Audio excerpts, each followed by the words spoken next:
We appear to take it as a rule, or as a law of nature, that each species is adapted to the climate of its own home. For example, species from the Arctic, or even a temperate region, could not survive in a tropical climate, nor could a tropical species last long if it found itself at the South Pole. But it is true to say there's too much emphasis placed on the degree of adaptation of species to the climates where they live. We assume that this adaptation, if all species are descended from a single form, must have taken place over millions of years. Yet a large number of plants and animals brought from different countries remain perfectly healthy in their new home.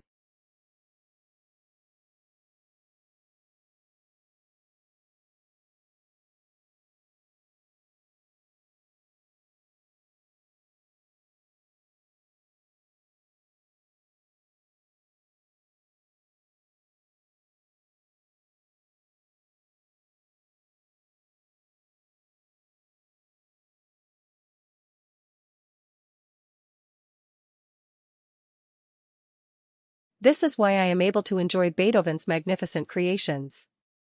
Yet on the other hand, as a daughter of Holocaust survivor, I am unable to listen to the music, magnificent as it may be, of composers who believe, for example, in the final solutions of the Jews. An artist that breaches this contract, that endangers the freedom and safety of member of society, regardless of the religion, fate, beliefs, or background, by a direct action, and this is very important, only by a direct action, should lose his place in society, together with a privileged platform, of which he presents his creativity and art. And along with this, the power we attribute to it. Unless he regrets his action. Yes, apology can be accepted.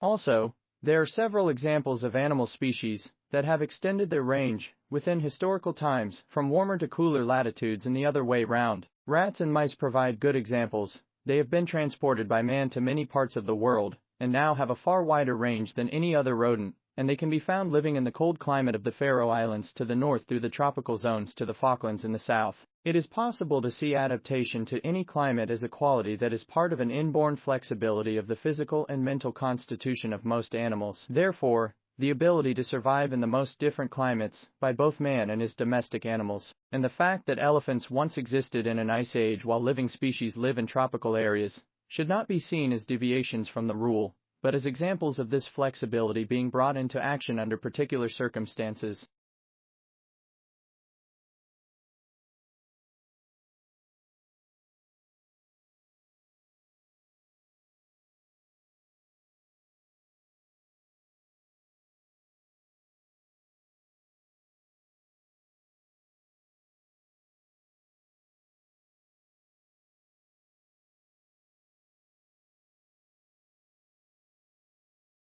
So, in the seller's market, what marketing tends to be is what we call product focus market. You have the product. If the customers want it, they're going to come to you. In that case, you should develop that product to the best of your ability. You should innovate in that product. You should try to reduce cost, and you should really focus on the product. Your business objective in a product-focused market is to sell as much as you can, and profitability from a product-focused market is going to come from volume.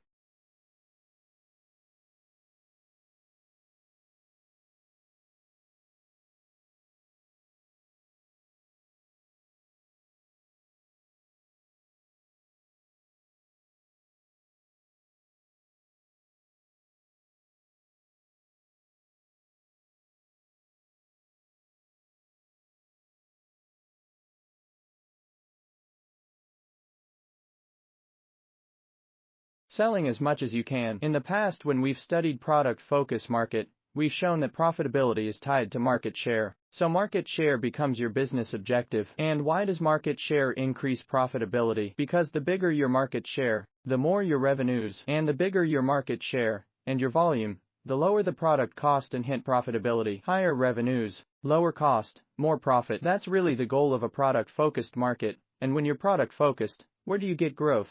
Will you develop new products based on your product experience, or you go to new markets? That's product-focused marketing.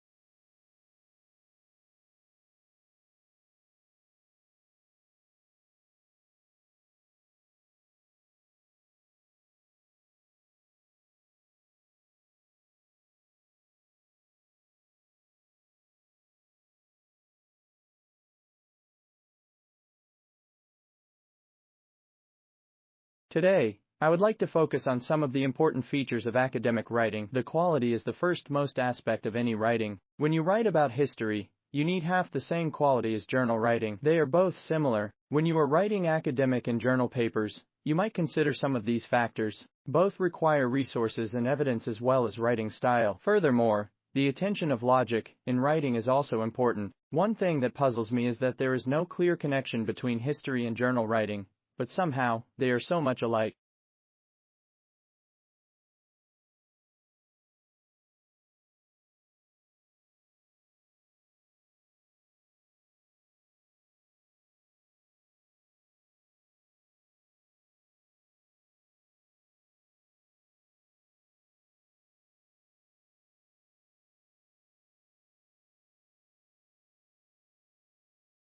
We appear to take it as a rule, or as a law of nature, that each species is adapted to the climate of its own home. For example, species from the Arctic, or even a temperate region, could not survive in a tropical climate, nor could a tropical species last long if it found itself at the South Pole. But it is true to say there's too much emphasis placed on the degree of adaptation of species to the climates where they live. We assume that this adaptation, if all species are descended from a single form, must have taken place over millions of years. Yet a large number of plants and animals brought from different countries remain perfectly healthy in their new home.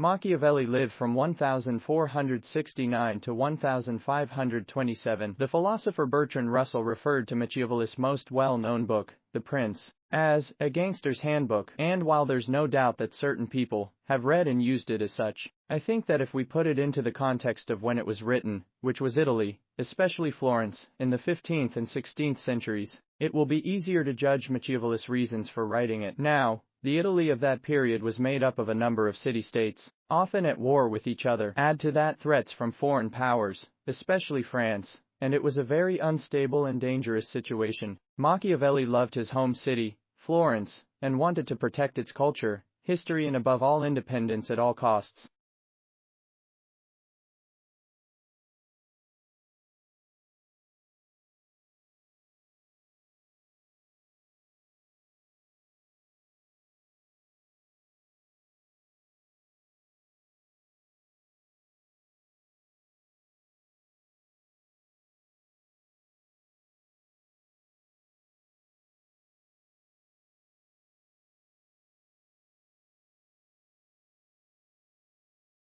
One way to do this was to establish an army of Florentines loyal to the city-state of Florence. Much of Machiavelli's career was taken up with this issue. It must be remembered, though, that he led an active civic life, was deeply into politics, and was an ambassador for Florence. In this way, he got to meet and observe some of the key players of the time, and through this came to understand the nature of power and how to hold on to it. The Prince was an attempt to teach Florence the lessons he had learnt.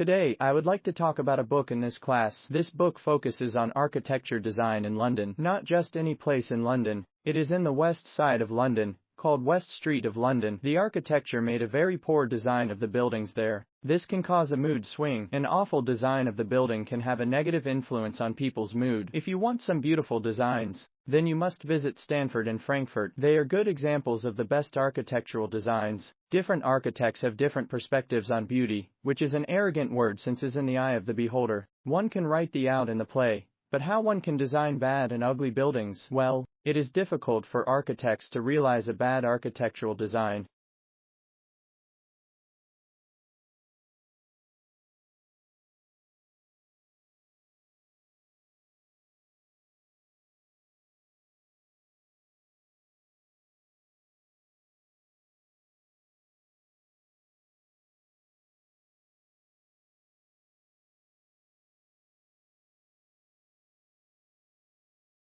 The preservation of embryos and juveniles is a rare occurrence in the fossil record. The tiny, delicate skeletons are usually scattered by scavengers or destroyed by weathering before they can be fossilized. Ichthyosaurs had a higher chance of being preserved than did terrestrial creatures because, as marine animals, they tended to live in environments less subject to erosion. Still, their fossilization required a suite of factors: a slow rate of decay of soft tissues, little scavenging by other animals, a lack of swift currents and waves to jumble and carry away small bones, and fairly rapid burial. Given these factors, some areas have become a treasury of well-preserved ichthyosaur fossils. The deposits at Holzminden, Germany, present an interesting case for analysis.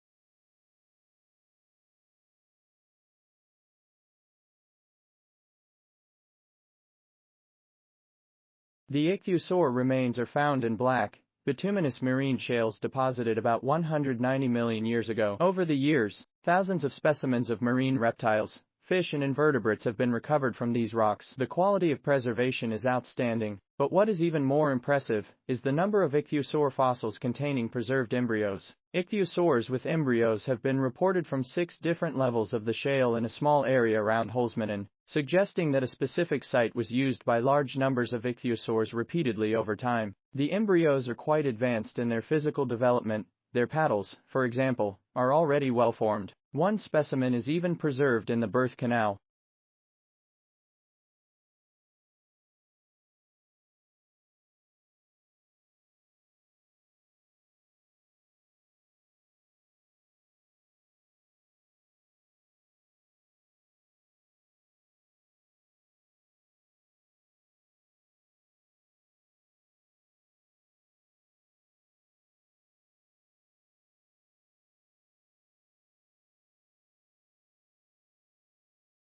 In addition, the shale contains the remains of many newborns that are between 20 and 30 inches long. Why are there so many pregnant females and young at Holzminden, when they are so rare elsewhere? The quality of preservation is almost unmatched, and quarry operations have been carried out carefully with an awareness of the value of the fossils. But these factors do not account for the interesting question of how there came to be such a concentration of pregnant ichthyosaurs in a particular place very close to their time of giving birth. So, happiness economics can help us get to these questions, and I'll try to give you some examples of this. Now, even though there's a lot of skepticism originally about using this surveys, what people say make them happy.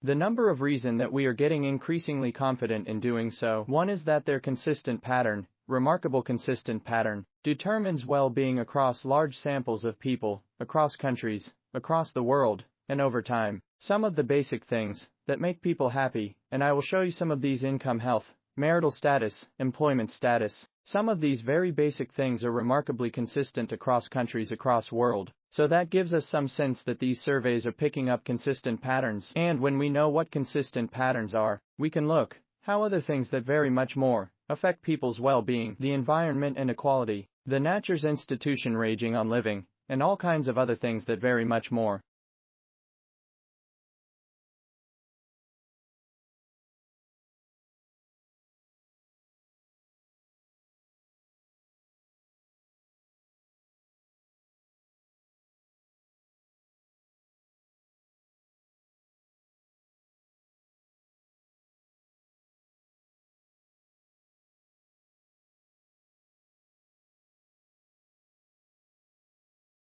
English, as you have already read, is not a pure language. I don't think there really are any pure languages in the world, but English is definitely not a pure language. English, in fact, has borrowed from over 350 languages in its history, so it's a variety of many languages. Some people say it's like a dog, a mongrel dog, a dog that has been made up of many different dogs. The English language is like that. By looking at the history of the English language, we learn about the history of the English people. The two things are closely connected. So, in fact, today we are not only learning about language but we are learning about history. The fact that English has borrowed words from over 350 languages has been viewed differently throughout history. So, for example, in Shakespeare's time people were very angry about words, which were not, they thought, original English words, words which came from other languages. They didn't like them.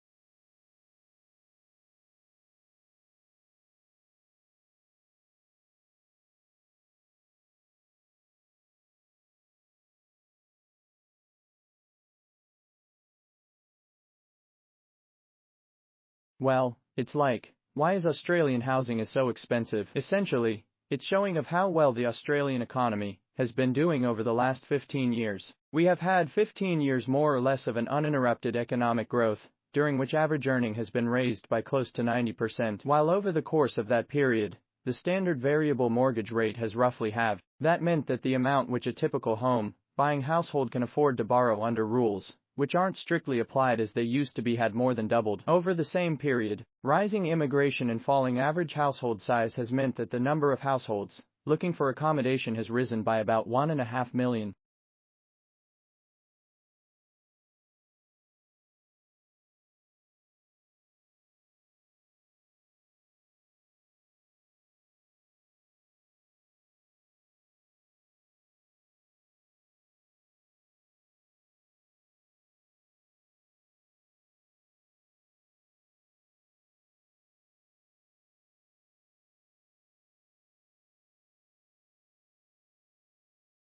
But what are the dangers of keeping these drugs at home? There are a number of dangers. Parents should know that leftover drugs are dangerous because they may be accidentally ingested by children. Either adults don't keep the bottles properly closed and stored, or because even many kids can sometimes open child-proof lids. Patients may use the drugs after their expiration date. The leftover drugs may be taken for the wrong reasons. For example, someone may have a viral infection and self-prescribe to leftover into microbial that was prescribed for a bacterial infection, but that drug will have no effect as the viral infections. Drugs that are left over might be given to or taken by someone else who may have a serious allergy to the medicine, and who for that reason would not be prescribed to medicine under the supervision of a physician. Finally, inappropriate use of drugs promotes drug resistance if the drug is taken for the wrong indication, the wrong duration, or in the wrong dosage.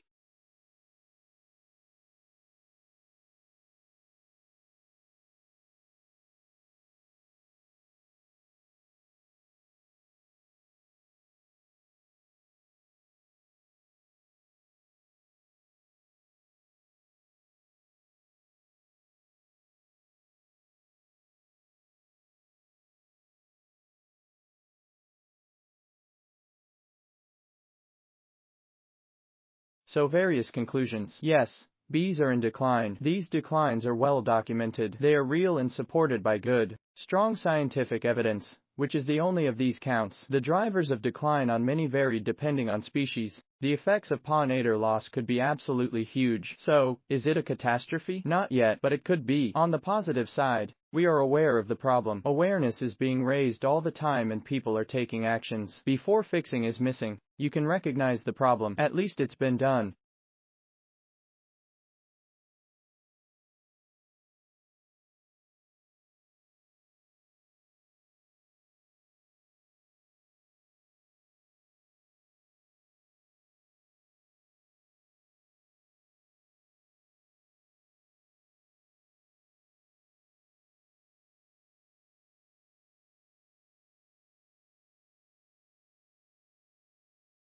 Today, we'll discuss about abstraction, commonly known as description. There are two methods of description. These are symbolic language and body language. The abstraction is an important part for developing a computer. This is originated from the symbolic system and the computer system. The origin of symbolic system was developed when people try to communicate with each other. The symbolic language took communication to wider people and popularity group. The other part of abstraction is the body language. People accepted body language as well. The physical movement facilitates the development of sign language, which popularly became hand words.